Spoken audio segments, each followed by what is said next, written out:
si vous m'aimez, oh, quel est ce baromètre que l'homme ne peut pas imaginer? Le baromètre de notre amour pour toi, c'est de garder tes commandements.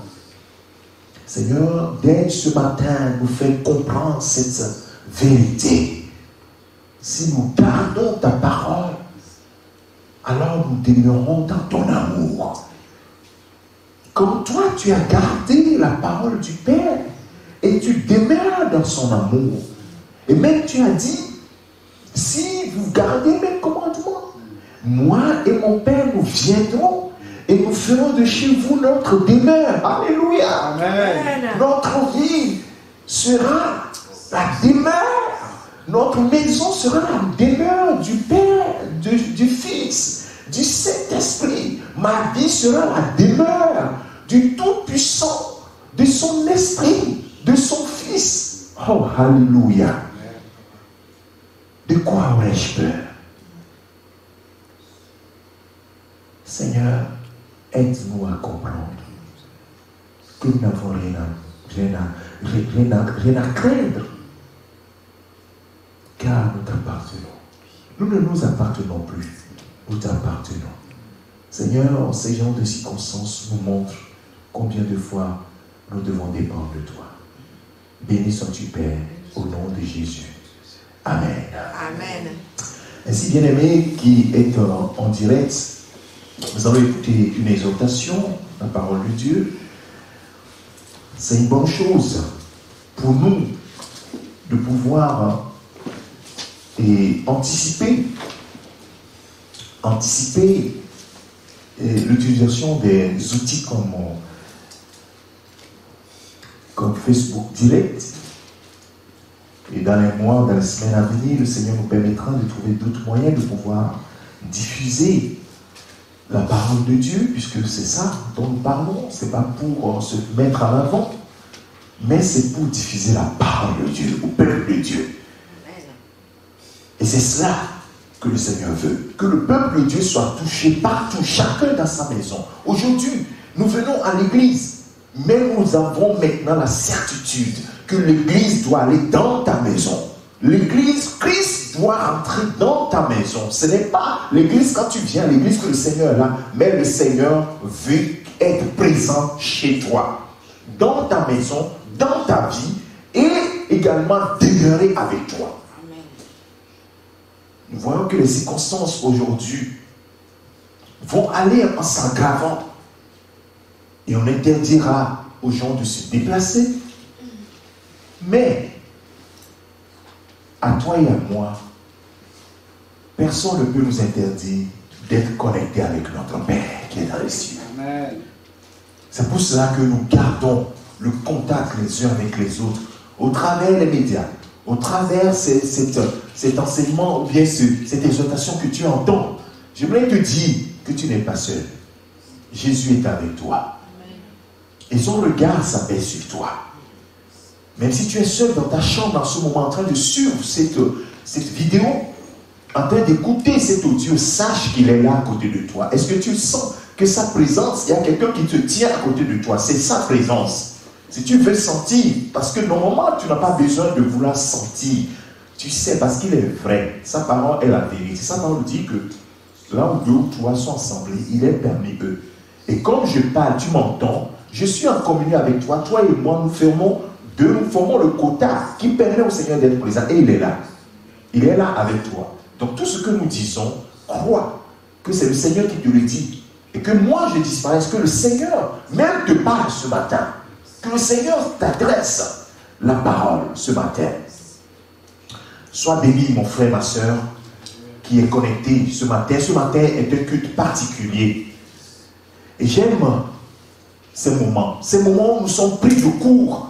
Ces moments où nous sommes désarmés, nous disons, qu'est-ce que nous devons faire?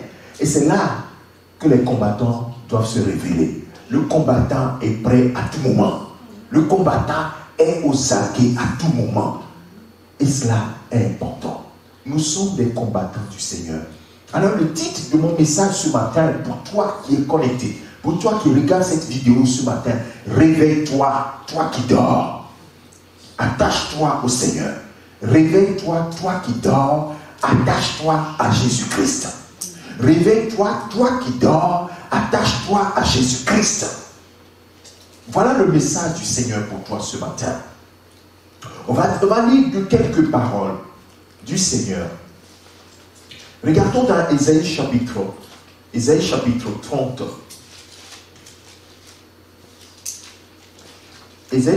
30.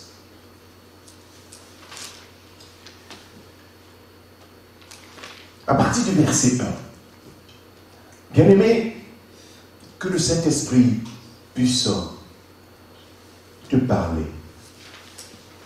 Maintenant que tu es seul, tu n'as pas un frère, tu n'as pas une soeur à côté de toi qui va te déranger, t'adresser la parole pour que tu sois déconnecté.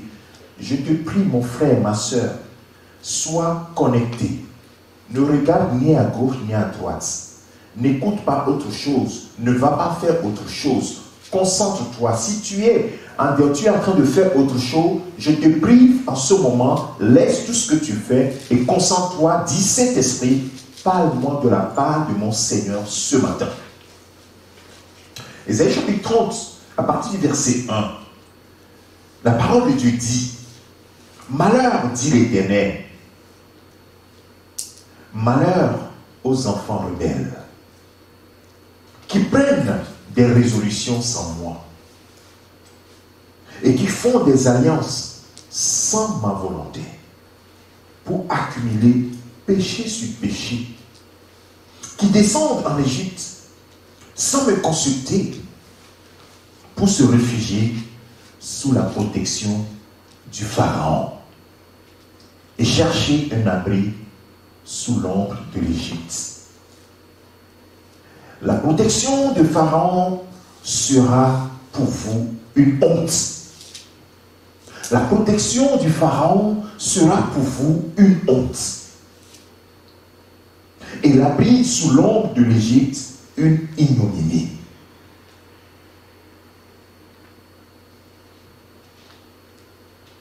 Qu'est-ce que la parole de Dieu nous dit? Se confier à l'homme, se confier à son travail, se confier au plaisir de ce monde. Voici tout cela. Dans quelques jours, nous serons coupés de tout cela. Pour un temps.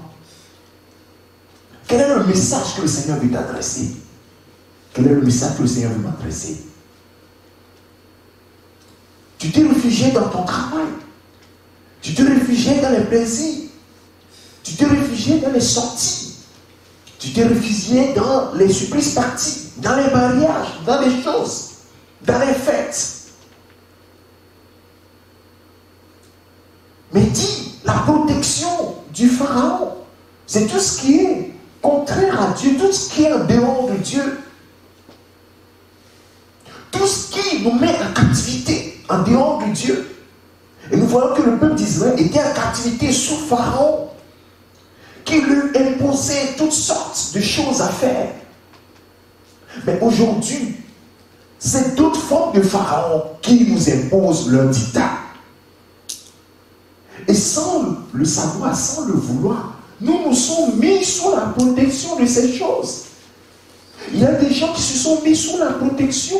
C'est-à-dire que leur vie est complètement calibrée par tout ce qui se passe dans l'environnement, les fêtes, les surprises parties, les anniversaires, toutes sortes de choses, le travail, je suis occupé, je fais ça, je fais ça, je fais ça, je fais ça.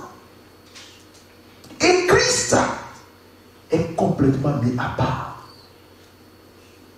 Maintenant que tu n'auras plus à aller travailler, pour ceux dont les entreprises sont fermées, pour cause de ce virus qui circule, qu'est-ce que tu vas faire?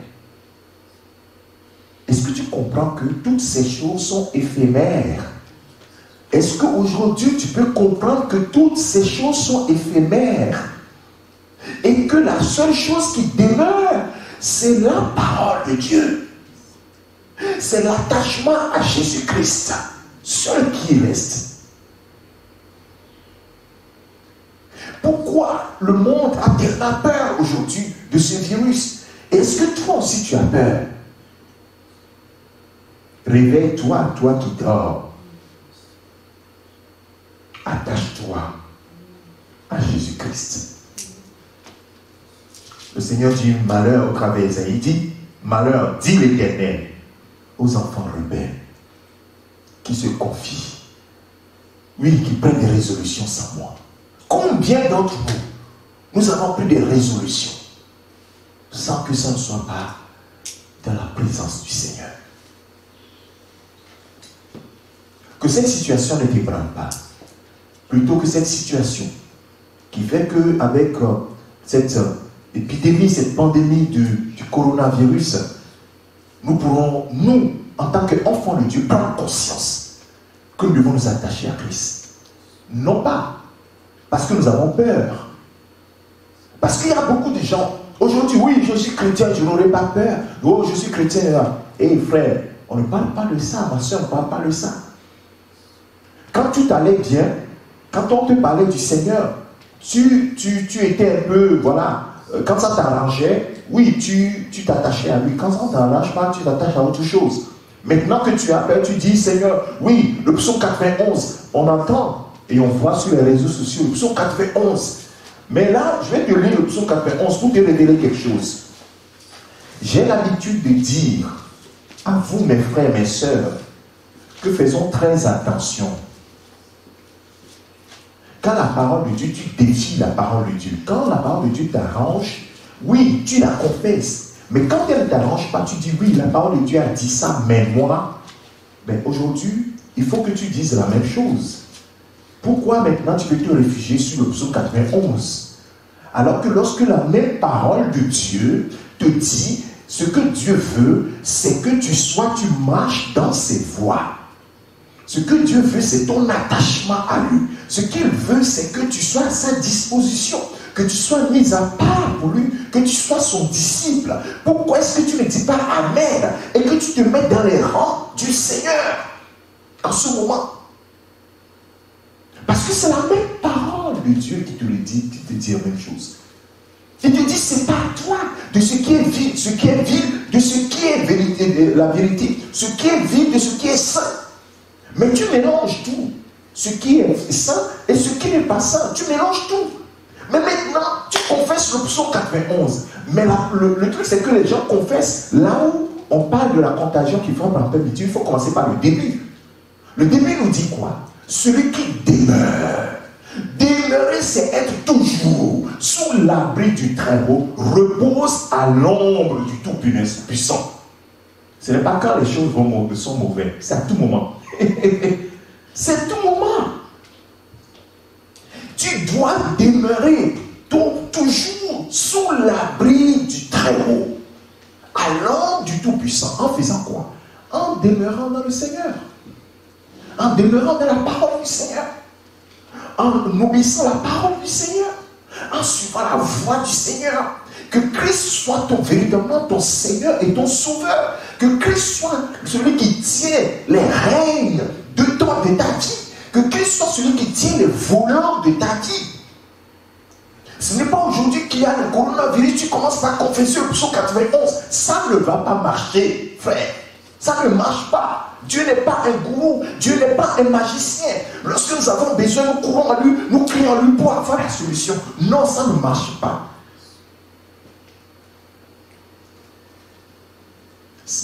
Il est en train de parler à ceux qui demeurent sous son abri. Ce n'est pas ceux qui sont sortis et vont faire tout ce qu'ils veulent. Et maintenant, quand il y a quelque chose, ils courent pour revenir. Mais Dieu est un Dieu miséricordieux. Ce matin, il te dit, mon fils, ma fille, réveille-toi et attache-toi à Jésus-Christ. C'est ça le message pour toi, frère, sœur.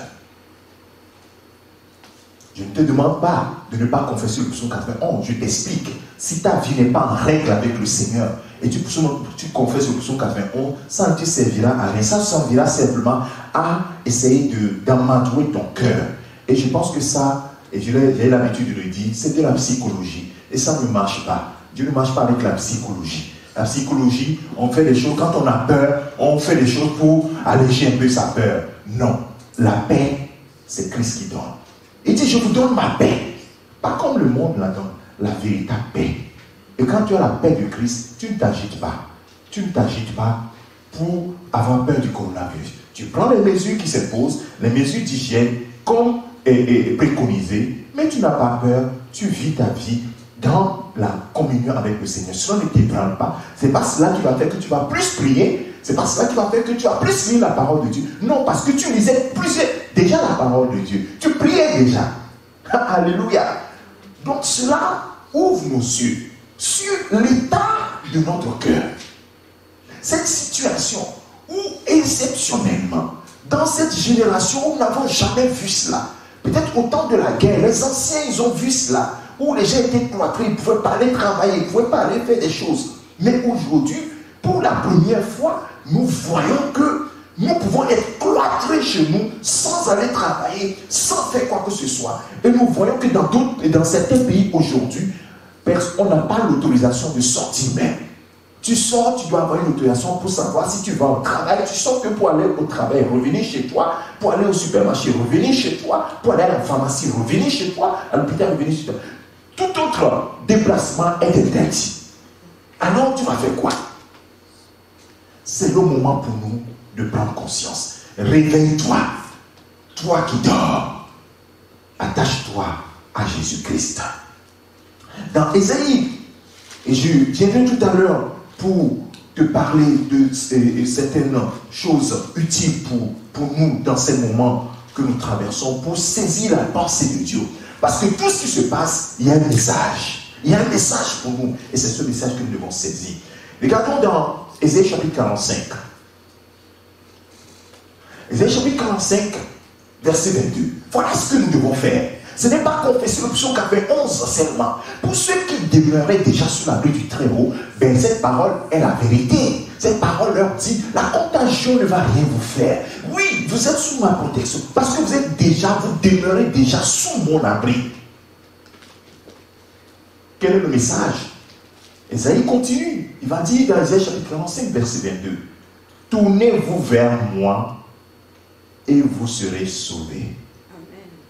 Vous tous qui êtes aux extrémités de la terre, car je suis Dieu et il n'y en a point d'autre. Alléluia. Je suis Dieu, il n'y en a point d'autre. Tournez-vous vers Dieu, toi qui confesses Christ, qui as déjà confessé Christ comme ton Seigneur, son Sauveur. Gloire à Dieu. Mais toi qui ne l'as pas fait, qui nous suis en ce moment, ou bien qui nous écoute, ou qui nous suit sur Facebook, sache que c'est le moment pour chacun d'entre nous de se tourner vers l'Éternel, qui a tant aimé le monde qu'il a envoyé son Fils unique, Jésus-Christ, pour mourir à la croix, pour que toi et moi, nous soyons sauvés. Jésus n'est pas venu pour te condamner. Il n'est pas venu pour juger le monde, mais pour sauver le monde. Et tu en fais partie. Si tu n'as pas confessé Christ, alors le Seigneur te fait un appel de pied ce matin en te disant, tourne-toi vers moi et tu seras sauvé. Vous, toi qui es aux extrémités, toi qui es éloigné, toi qui es loin dans ce quartier, dans cette ville éloignée, tu te dis, oh Jésus, ceci. C'est le moment pour toi de te tourner vers ton Dieu. Car il est Dieu et il n'y en a point d'autre.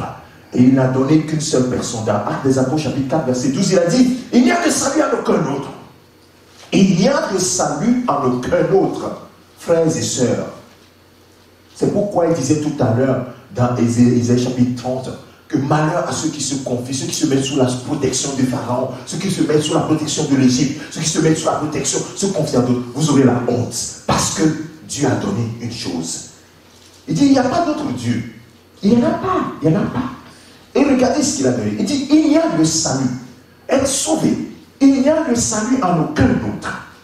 Il n'y a le salut en aucun autre. Car il n'y a sous le ciel aucun autre nom qui ait été donné parmi les hommes par lequel nous devions être sauvés. Jésus-Christ de Nazareth, le Fils du Dieu vivant, qui est venu dans ce monde, qui a sauvé, qui est mort à la croix, versé son sang, mourir pour accomplir la loi en ta faveur et en ma faveur, et qui a été enseveli. Et le troisième jour, il est sorti du tombeau victorieux. Et il est vivant à jamais, assis à la droite du Père, en train d'intercéder pour toi et pour moi. Amen. Amen. Il n'y a de salut en aucun autre. C'est pourquoi dans ces moments, une seule chose, réveille-toi, toi qui dors. Peut-être que toi, ce n'est même pas que tu dois te réveiller, parce qu'en fait, tu étais déjà mort. Mais le Seigneur te tend la main et dit, reviens à moi, tourne-toi vers moi, je suis Dieu. C'est moi seul qui peux vous sauver. Donc la peur ne te rendra pas service. Tu vas avoir l'hypertension, tu vas avoir plein d'autres choses. Oui, ta peur va te détruire encore plus. Ce n'est pas le coronavirus, vous voyez, c'est juste pour te montrer que ce monde est éphémère. Tu vois comment la bourse sont ébranlées. Les gens perdent en quelques secondes des milliards. C'est-à-dire que la bourse s'effondre comme ça, les gens perdent de l'argent, c'est du vent. Et le monde, les fondements du monde sont ébranlés en ce moment. Les fondements du monde sont ébranlés. Et donc, frère, il faut que toi tu bâtisses sur du solide. Et le solide dont parle le Seigneur ici, c'est Jésus-Christ. Il n'y a aucun autre nom qui a été donné parmi les hommes, par lequel nous devons être sauvés. Jésus-Christ, le Fils du Dieu vivant. Base-toi sur lui. Lui seul. Amen. C'est pourquoi Jérémie va le dire dans Jérémie chapitre 17. Et j'aime beaucoup cette parole-là de Jérémie. Parce que j'avais un artiste qui avait fait le dessin, qui avait schématisé ce verset de Jérémie chapitre 17, verset 7, et que j'avais mis dans mon bureau à l'époque. Et il avait dessiné, illustré Jérémie chapitre 17, verset 7. Béni soit l'homme qui se confie dans l'Éternel et dont l'Éternel est l'espérance. Est-ce que l'Éternel est ton espérance? Je ne parle pas de le dire du bout des lèvres. C'est dans les situations qu'on voit vraiment si l'Éternel est ton espérance ou bien ton espérance est sur autre chose. Aujourd'hui, les gens paniquent. Oh, mon travail, je n'aurai plus de salaire. Comment je vais payer mon loyer? Comment je vais faire ceci? Comment je vais faire ça? Oh, je suis au chômage technique. Oh, ainsi de suite. Comment je vais faire? Les dettes que j'ai, comment je vais pouvoir faire? Ah oui, tu as compris maintenant que tu ne devais pas te confier en ça et que ton espérance doit être dans l'Éternel. Amen. Béni soit celui qui se confie dans l'Éternel et dont l'Éternel est l'espérance. Il est comme un arbre. Oh, quelle merveille. Écoute bien mon frère, ma soeur. Il est comme un arbre. Un arbre, quel type d'arbre? Pas n'importe quel arbre, mais un arbre qui a été planté intelligemment près des eaux et qui étend ses racines vers le courant. Waouh! Vers le courant. Il n'aperçoit point la chaleur quand elle vient. Et son feuillage reste vert. Dans l'année de la sécheresse, dans l'année où on dit qu'il y a la sécheresse, il y a la famine, tout est fermé, il n'y a plus rien, comme en ce moment où tout est fermé, et dans les jours à venir, tout sera fermé. Dans les moments de la sécheresse, qu'est-ce qui se passe? Il n'a point de crainte. Voilà la parole du Seigneur pour toi. Il n'a point de crainte. D'où vient ta peur? D'où vient ta crainte? Il n'a point de crainte. Pourquoi? Parce que lui, il ne va pas cesser de porter du fruit. Il va toujours porter du fruit. Il va toujours porter du fruit. Pourquoi? Parce que tu utilises sa substance dans le Dieu de son salut. Il n'aperçoit point la chaleur quand elle vient. Et son feuillage reste toujours vert. Dans l'année de la sécheresse, il n'a point de crainte. Et il ne cesse de porter du fruit. Bien-aimé, c'est le moment de faire le bilan de ta relation avec Dieu. Ça, je parle à ceux qui font partie de l'Église, à ceux qui ne sont pas chrétiens, à ceux qui n'ont pas encore reçu Jésus comme leur Seigneur, leur Sauveur. En ce moment, je te dis, tourne-toi vers Dieu et fais de l'Éternel ton espérance. En ce moment, ça va, ceci va s'accomplir. Et donc, cet artiste avait fait cette illustration, et sur cette illustration, on voit un arbre qui est à côté d'un ruisseau, et en bas, il a dessiné les racines qui allaient dans le courant, intelligemment. Et on voit que le feuillage de cet arbre était vert. Et donc, il a dessiné d'autres arbres qui sont éloignés, dont le feuillage a jauni, dont le feuillage sont déjà tombé complètement. Mais cet arbre qui est planté près du courant, qui a descendu les racines dans le courant, ce feuillage est toujours vert. Et je me souviens très bien, ce portrait était toujours à droite de mon bureau, et à chaque fois que je jetais le coup d'œil, je comprenais davantage la signification de se confier dans le Seigneur et de prendre l'Éternel comme son espérance. Est-ce que cette image devient l'esprit en ce moment où j'en parle? Mais regarde, celui qui a mis son espérance dans l'homme, dans son patron, dans le travail, dans son salaire, dans ceci ou cela. Regarde, dans le verset 5. Ainsi parle l'Éternel. Maudit. Même chose comme Ésaïe chapitre 30. Malheur. Malheur. Maudit. Maudit soit l'homme qui se confie dans l'homme, qui prend la chair pour appui, qui détourne son cœur de l'Éternel. Il est comme un misérable. Un misérable dans le désert. Il est comme un misérable dans le désert et il ne voit point arriver le bonheur. Il habite les lieux brûlés du désert, une terre salée et sans habitants. Ce n'est pas ça dont nous avons besoin. Bien aimé, la bonne nouvelle, c'est que le Seigneur nous ouvre les mains. Revenez à moi. Réveille-toi, toi qui dors, et attache-toi au Seigneur. Fais de l'Éternel ton espérance. Et Jésus-Christ, Seigneur, est ton seul sauveur.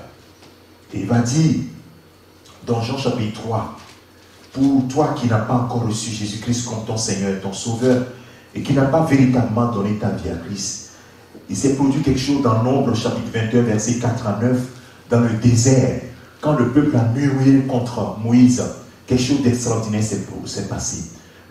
Dieu a envoyé des serpents brûlants qui touchaient les gens. Ces serpents, quand le serpent piquait les gens mouraient.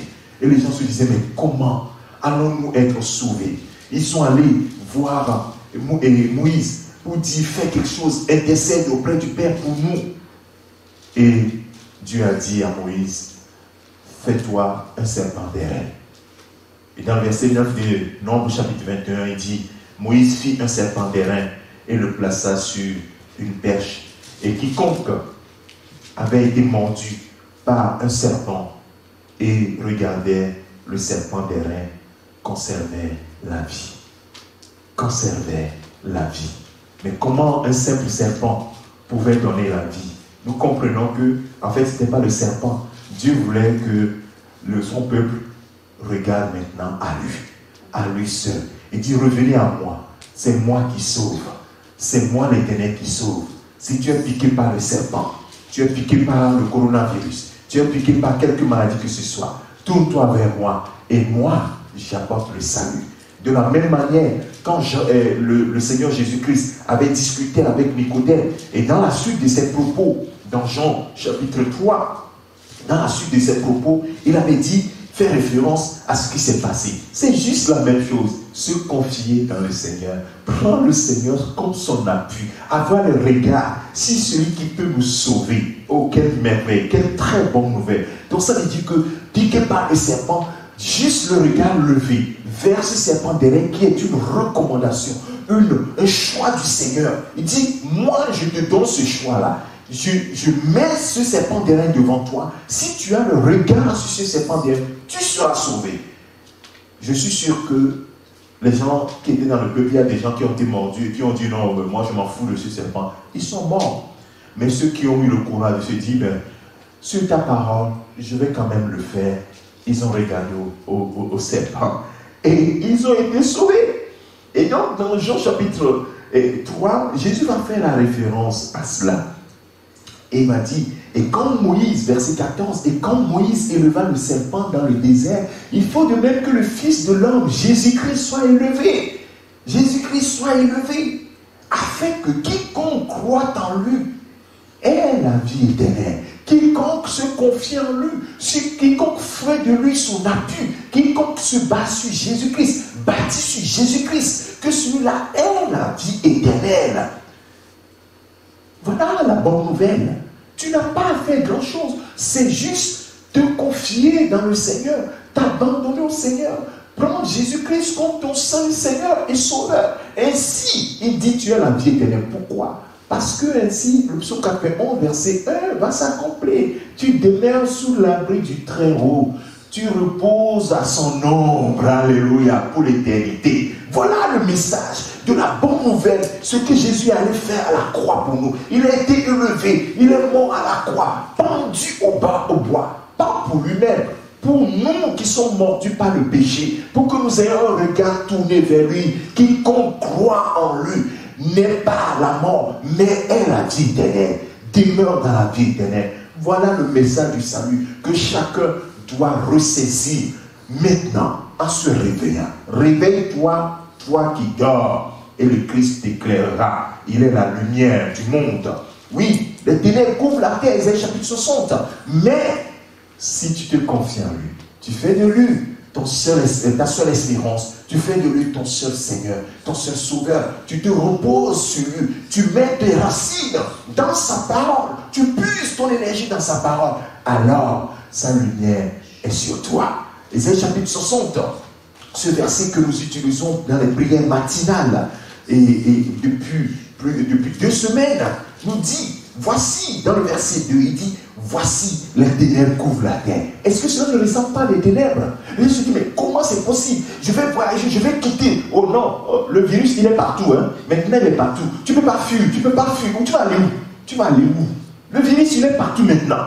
Tu peux pas aller quelque part. Alors il dit, voici les ténèbres couvrent la terre. Et l'obscurité les peuple.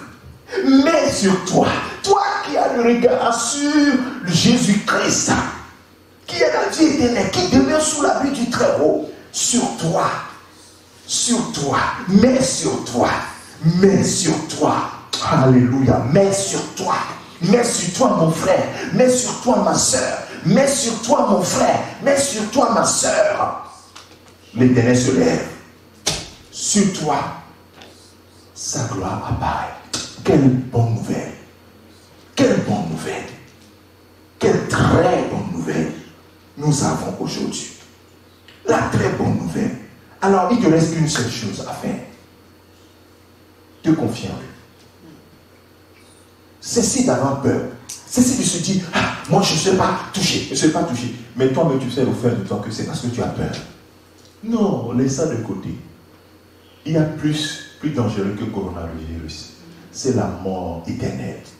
Il y a plus grave que le coronavirus. C'est la mort éternelle, frères et sœurs. Toi qui dors, toi qui es en train de végéter dans ta doctrine de pécheur, et tu te dis, oui, Jésus peut me sauver, je peux rester dans le péché, mais j'ai le salut. Et réveille-toi, et plonge-toi dans les Écritures. Et fais-toi, mets tes racines dans les Écritures. Et puise ton énergie, la vérité, pas la séduction du monde, mais la vérité de la parole de Dieu. Pas tes propres doctrines, tes propres raisonnements. Oui, j'ai raison, oui, mais c'est que les gens m'ont fait du mal, c'est pourquoi j'ai de la haine. Hey, aucune personne qui a la haine ne rentrera. Si tu meurs dans ces conditions, tu iras directement en enfer. Et pourtant, ce n'est pas réservé pour toi. C'est pourquoi la bonne nouvelle dit, revenez à moi, reviens à l'Éternel, reviens à lui. En ce moment, tu demeureras sous son abri. Tu imagines, Jésus dit, ceux qui gardent le commandement, c'est ceux qui m'aiment.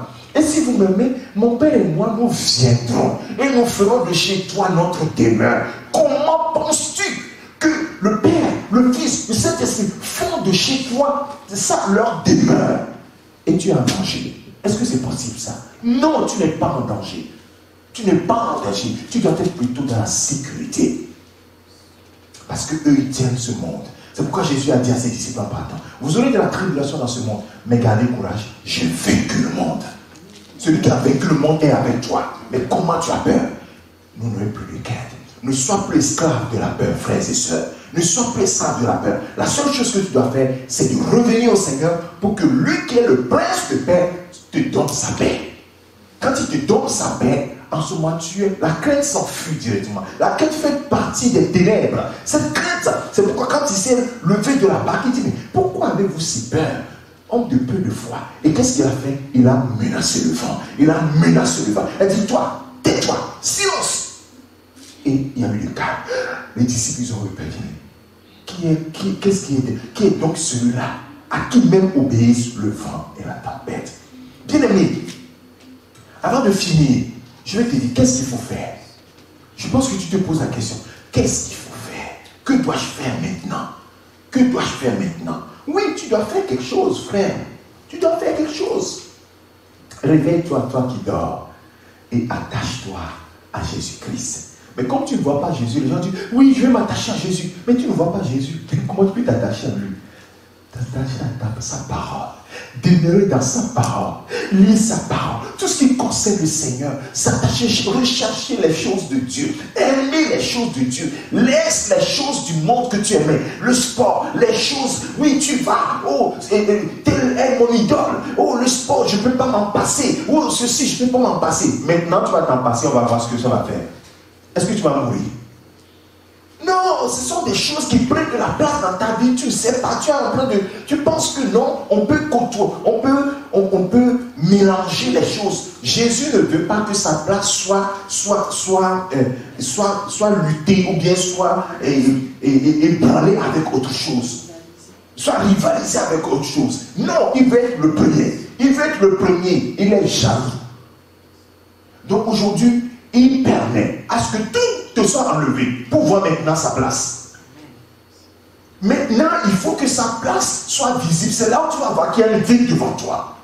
Tu vas te rendre compte qu'il y a un vide devant toi. Christ n'est plus là. En fait, il n'a jamais été à la première place. Maintenant que la première place a été détrônée, maintenant, qu'est-ce que tu mets là? Ramène Christ à la première place, frères et sœurs. Ramène Christ à la première place. C'est ça le message que le Seigneur te donne dans ces moments. Ce n'est pas que tu aies peur, mais que tu puisses ramener Christ à la première place. Voilà le message du Seigneur pour toi. Ainsi, je vais finir en disant que tu dois faire quelque chose. Tu dois faire quelque chose qui nous est révélé dans Luc. Et c'est le Seigneur Jésus-Christ qui nous donne. Ah, c'est lui encore, la lumière. Tu vois, quand tu suis la lumière, il dit, je suis la lumière du monde. Je n'ai pas cité cela. Jean chapitre 8, verset 12. Il dit, je suis la lumière du monde. Et si quelqu'un qui marche, je vais citer ce verset avant de finir. Parce qu'il faut que les gens comprennent totalement, que nous puissions comprendre totalement. Et Jean chapitre 8, il dit, Jésus leur parla de nouveau et dit, je suis la lumière du monde. Dans cette ténèbre qui couvre la terre, il y a une seule lumière, pas une lumière. Il dit, je suis la lumière. Ce n'est pas une lumière.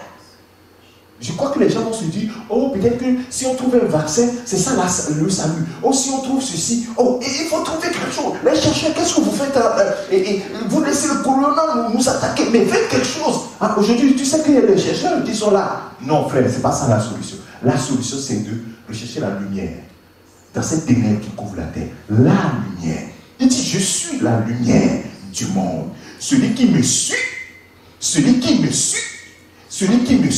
ne marchera pas dans les ténèbres, mais il aura la lumière de la vie. Oh, quelle bonne nouvelle. Oh, si tu marches avec Jésus, si tu suis Jésus, tu n'auras pas les ténèbres, mais la lumière de la vie. Parce que Jésus-Christ est la lumière du monde. Cette lumière, pas une lumière, mais la lumière du monde. Alors, que faut-il faire? Réveille-toi, toi qui dors, attache-toi à Jésus-Christ. Voilà le titre de mon message. Et voilà la solution que le Seigneur te donne. Dans Luc chapitre 6, à partir du verset 46, je vais lire à partir du verset 46. Il dit, pourquoi m'appelez-vous Seigneur, Seigneur, et ne faites-vous pas ce que je vous dis, ce que je dis? Je vous montrerai maintenant à qui est semblable, je vous montrerai à qui est semblable tout homme qui vient à moi, entend mes paroles et les met en pratique. Bien-aimé, c'est ça la solution. Ce que Jésus attend de toi, c'est ça. Il attend de toi que tu viennes à lui et que tu mettes en pratique sa parole. C'est ça le salut. C'est ça demeurer sous l'abri du Très-Haut. C'est ça demeurer dans la lumière. C'est ça être attaché. C'est ça aimer Jésus.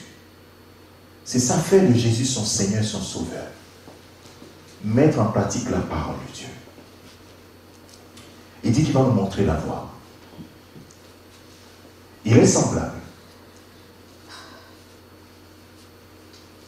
Il dit, je vous montrerai à qui est semblable tout homme qui vient à moi, entend mes paroles et les met en pratique. Il est semblable à un homme qui, bâtissant une maison, notre vie est une maison que nous bâtissons, notre avenir c'est une maison que nous bâtissons, notre foyer c'est une maison que nous bâtissons. Un homme qui, bâtissant une maison, a creusé profondément et a posé le fondement sur le roc. Pas un roc, sur le roc. La pétra, sur le roc. Celui qui a bâti sur le roc Jésus-Christ, le rocher des âges. Sur le roc. Il a creusé profondément et a posé le fondement sur le roc. Une inondation est venue parce que les inondations vont venir. Les inondations de la vie, les situations dramatiques dans la vie, les situations catastrophiques dans la vie. Les gens aujourd'hui vont devoir fermer leurs entreprises. Les situations compliquées de la vie. Une inondation est venue. Et le torrent s'est jeté contre cette maison sans pouvoir l'ébranler parce qu'elle était bien bâtie. Cette maison n'est pas ébranlée. Ces situations, ces inondations, ces torrents, ces situations de la vie, coronavirus ou pas, Covid-19 ou pas, les choses de ce monde ne vont pas pouvoir l'ébranler. Pourquoi? Parce que cette maison a été bien bâtie. Il faut que tu bâtisses ta maison, frère, sœur, sur du solide, pas sur du sable. Parce que tu vas voir, à contrario, verset 49, mais celui qui entend et ne met pas en pratique la parole. Tu es dans quel camp ce matin? Celui qui ne met pas en pratique est semblable à un homme qui a bâti une maison sur la terre. Dans Matthieu, on dira sur du sable. Sans fondement. Le torrent s'est jeté contre elle. Aussitôt, on dit aussitôt.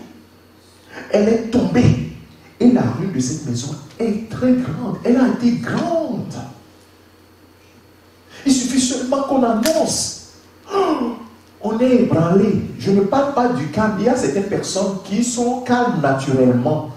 Eux, ils disent, oh, tu vois, moi je suis chrétien, je n'ai pas la peur. Mais en réalité, ce n'est pas qu'il se base sur Jésus. Mais parce qu'il a l'habitude d'être souvent assez calme, la personne a l'impression que tout va bien. En réalité, tout ne va pas bien. Si Jésus n'est pas le roc sur lequel tu bâtis ta maison, alors là, à un moment donné, ça va s'ébranler. On dit soudain, la ruine de cette maison. Aussitôt, elle est tombée et la ruine de cette maison a été grande. Bien-aimés de Dieu, voilà le message que le Seigneur m'a mis sur le cœur ce matin pour son Église. Alors, frères, sœurs, tu n'as pas d'autre choix. Nous n'avons pas d'autre choix que de nous appuyer sur celui qui est le Seigneur. Et c'est celui-là qui est notre roi, le Tout-Puissant, celui qui vit à jamais. Ainsi, il nous dit, pour terminer, je conclurai. Alors, je te dis la même chose. Réveille-toi, toi qui dors, et attache-toi à Jésus-Christ. C'est lui qui a la paix. Dans Jean chapitre 14, verset 27, il va dire, je vous laisse la paix. Je vous donne ma paix. Moi, je n'ai pas de paix à te donner, frère, sœur. Ton voisin n'a pas de paix à te donner. Le gouvernement n'a pas de paix à te donner. Tes patrons, tes parents n'ont pas de paix à te donner. Ils ne peuvent pas te donner la paix. Aucune institution dans ce monde ne pourra pas te donner la paix, ni la sécurité que tu espères. Mais Jésus te fait cette promesse. Je vous laisse la paix. Je vous donne ma paix. Je ne vous donne pas comme le monde donne. Que votre cœur ne se trouble point et ne s'alarme point. Amen. Amen. Nous allons prier. Éternel, notre Père, notre Dieu, ce message est clair. Tu nous dis de nous réveiller. Réveille-toi, Église. Réveille-toi, Église. Et attache-toi à Jésus-Christ. Le retour du Seigneur est proche. Le Seigneur est à la porte. Église, réveille-toi. Voilà le message simple que tu donnes à l'église. Le monde s'agite. Mais à nous, tu dis, ma paix est avec vous. Mais le message est clair, je suis à la porte. Vous n'avez encore rien vu. Les choses vont aller, la Bible l'a annoncé. Oui, les choses vont s'aggraver, Matthieu 24. Les choses vont aller encore s'aggravant. Mais vous, vous avez ma paix. Pas comme le monde la donne, mais ma véritable paix. Seigneur, que cette parole pénètre le cœur de mon frère, pénètre le cœur de ma soeur, qui est dans la crainte en ce moment. Au nom de Jésus, je chasse cette peur de ton cœur. Que la parole de Dieu s'inscrive dans ton cœur comme un véritable rocher, un véritable fondement sur lequel tu vas te baser. Jésus est le rocher. Père, je prie que celui qui m'entend en ce moment et qui n'a pas pu dormir cette nuit soit libéré de cette crainte maintenant au nom de Jésus. Car cette peur, cette crainte ne vient pas de toi. Toi, tu dis dans ta parole, je vous donne ma paix. Au nom de Jésus, ce matin, que ta paix se répande au milieu de nous. Que ta paix se répande dans le cœur de mon frère qui m'entend. Que ta paix se répande dans le cœur de ma soeur qui m'entend. Que ta paix se répande dans ton église. Et que ton église soit éveillée. Parce que tu es à la porte. Tu as dit, ne faites pas, faites attention pour que ce jour ne vous surprenne. C'est ce que tu nous as dit, Seigneur. Et ce matin, nous voulons te dire merci, Seigneur, de ce que tu réveilles notre conscience, de ce que tu nous éveilles. Tu éveilles notre conscience pour que nous prenions conscience que nous devons chercher les choses d'en haut et non les choses d'en bas. Les choses d'en haut où Christ est assis. Seigneur, donne-nous en ces moments où nous avons été coupés de tout, du travail, où nous serons à la maison, où nous serons chez nous. Papa, permets-nous maintenant de prendre conscience que Christ doit être doit être à la première place.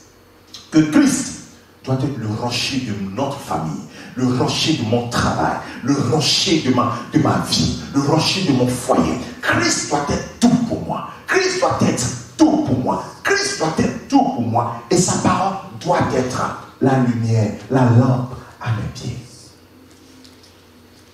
Merci Jésus. Merci Jésus. Que le Seigneur te bénisse. Amen. Amen.